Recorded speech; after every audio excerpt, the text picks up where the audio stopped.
Hello there, it's your old buddy Grizzly Jim, and I'm here today to talk to you about this little bit of kit here. This is the Cartel Fletching tool.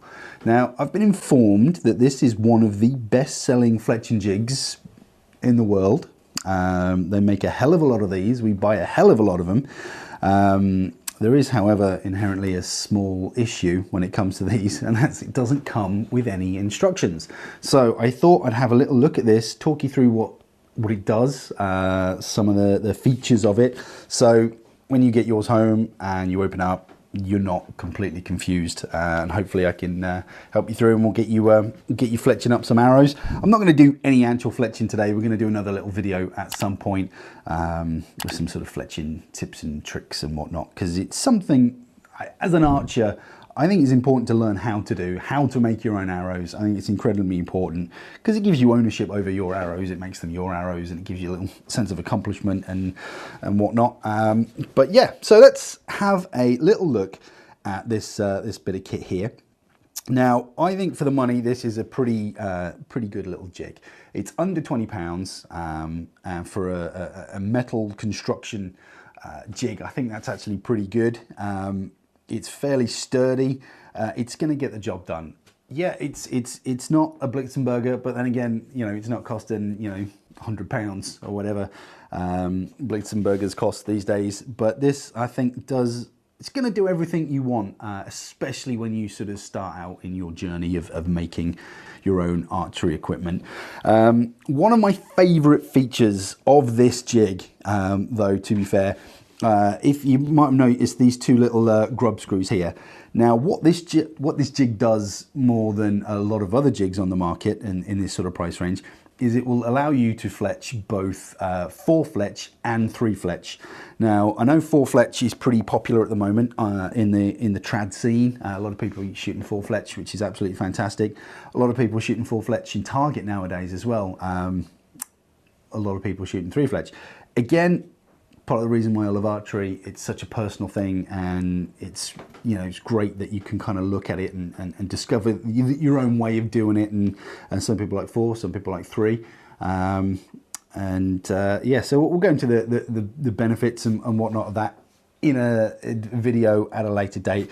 I just want to show you how to convert it to 3-fletch and to 4-fletch. It's pretty simple. You can see these two little grub screws here. Now, the back one here is your 4-fletch, and the one at the front here is your 3-fletch.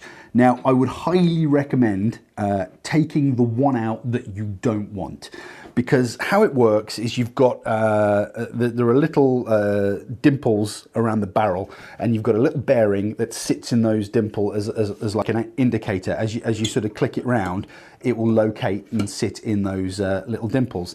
Now, if you've got both in, it's going to fit in the two different dimples, and you're going to end up not necessarily knowing which dimple you're in, and you could up with like a really wonkily fletched arrow, which you don't want. You know, if you're like me, OCD's kicking in, you want something to look quite regimented and quite nice, and it's not going to quite work out like that if you've got both in. So I would recommend taking out whichever one you don't want.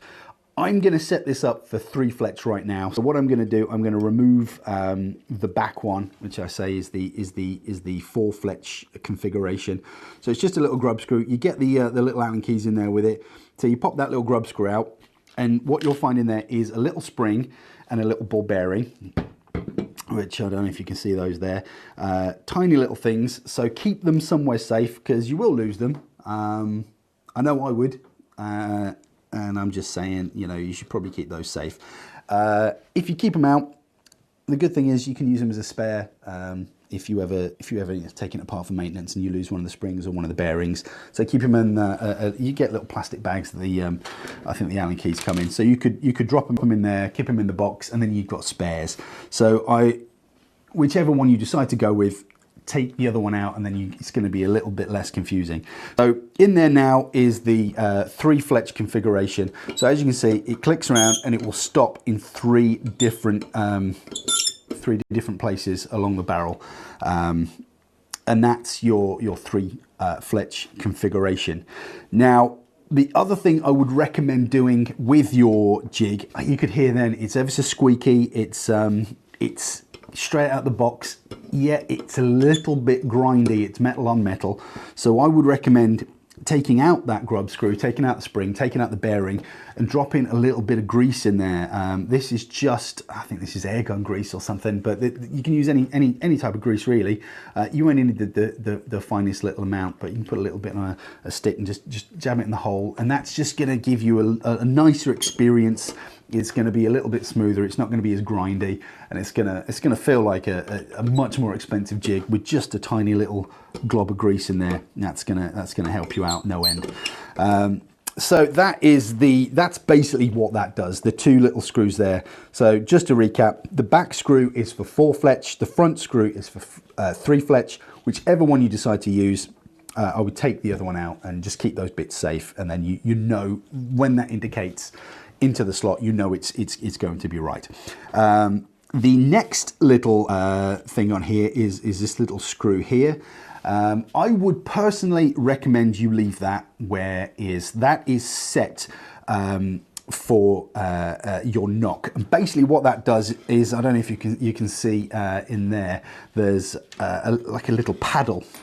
And what that's for is that's what your knock clips onto. And that's going to be your starting position. So what that screw does, it can orientate your starting position ever so slightly to the left or to the right to get sort of a bit more of a fine tune on your arrow. But if you are using sort of more of a modern arrow with a sort of inserted plastic knock, these can be rotated. So I wouldn't mess around with that. I would rotate if you need to rotate your knock. For example, if you're shooting a compound off a rest and you need to put your index fletching up, you can rotate the knock in. I wouldn't worry too much about that just yet, especially when you get into it. Any adjustments you need to make, I would make with the knock. But if you have it set so on most knocks, you will see there is a little indicator on the knock. There is also a little indicator on the jig itself.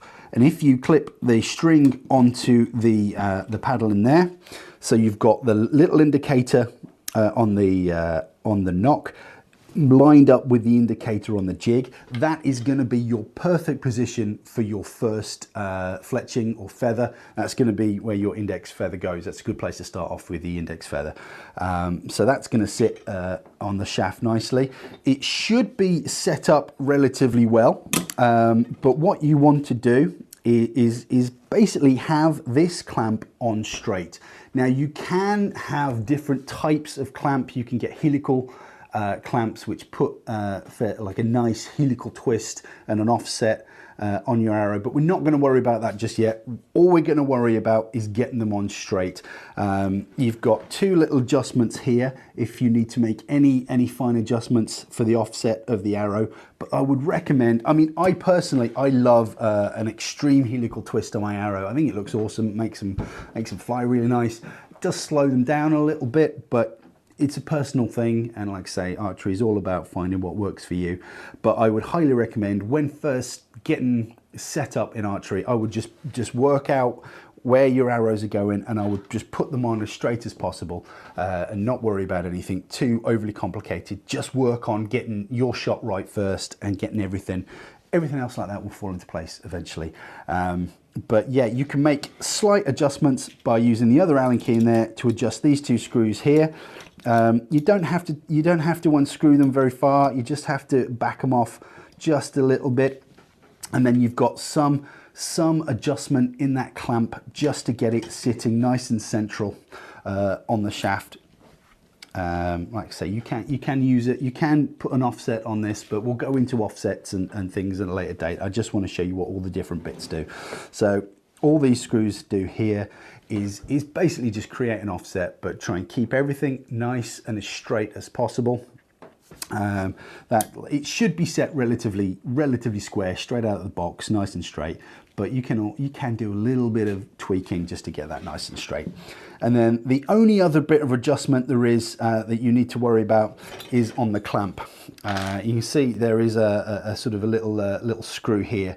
What that does is changes the thickness of the gap in the clamp, as it were. Again, it's straight out of the box. Might be a little bit stiff, so you might need to sort of work it a little bit. But as you can see there, there's no gap, and then if I screw it in a little bit, you've got some gap. Now what that is going to be really good for is if you're using feathers. The good thing about feathers is you don't want to, I love a feather, I'm a trad guy, I'm always using feathers, but if you've got a feather in there and your clamp is too tight, you could end up crushing the feather, misshaping it somewhat, and you don't really want that. So you want a little bit of a gap when you're doing feathers. But if you're doing plastic vanes, you can back that right out and have no gap, and it's going to hold a plastic vane in there really nice and tight, and it's not going to go anywhere. So yeah, all that is just an adjustment for the type of feather or the type of vane you're using. Like I say, just I recommend a tiny little bit of a gap for a feather. Vane, not so much. But yeah, that clips on there nice and tight. And the only other thing I would recommend doing is, if you look on the clamp here, you've got measurements. You've got sort of, I think they're no, they're centimeters. It's metric. So yeah, you basically, wherever you put your feather is completely up to you, or your vane. It can go wherever you like. I personally would recommend you don't go too far forward, you don't go too far back. I would maybe start at the 1 centimeter mark, drop a feather in there. If you're unsure, you put a little mark on your clamp. There's nothing wrong with that, and that way, whenever you drop your feather in there, you know it's going to be exactly right every single time. You just butt that you butt the feather up to the incremental mark there, and clip it on, and away you go. I mean, that is it. Essentially, it's a simple thing.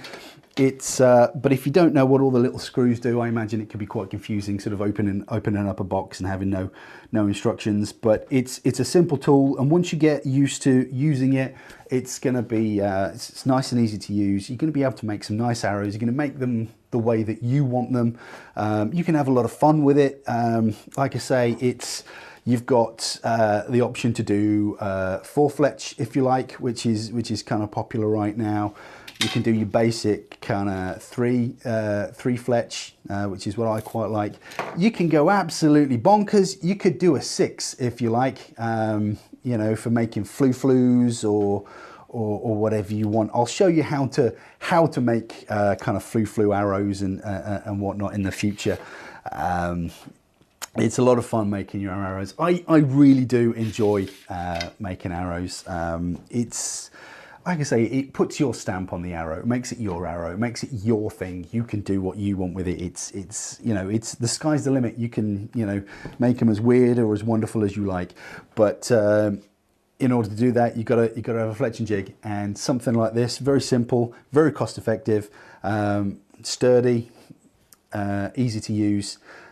It's spot on. The other variation we do as well is we do a slightly bigger version, and it's just a much bigger clamp if you're kind of doing the real kind of traditional thing and you want some really long length arrows. That one goes well over 16, that one up to 13, but that, you know, you're going to be able to fit almost a full length feather in there if you really wanted to go really extreme with your flu-flus. I'll put that down there.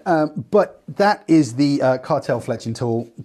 By any means, just a very simple little video. Just want to explain a little bit of what to do when you get it out the box, so you can start fletching your arrows, start having some fun with it.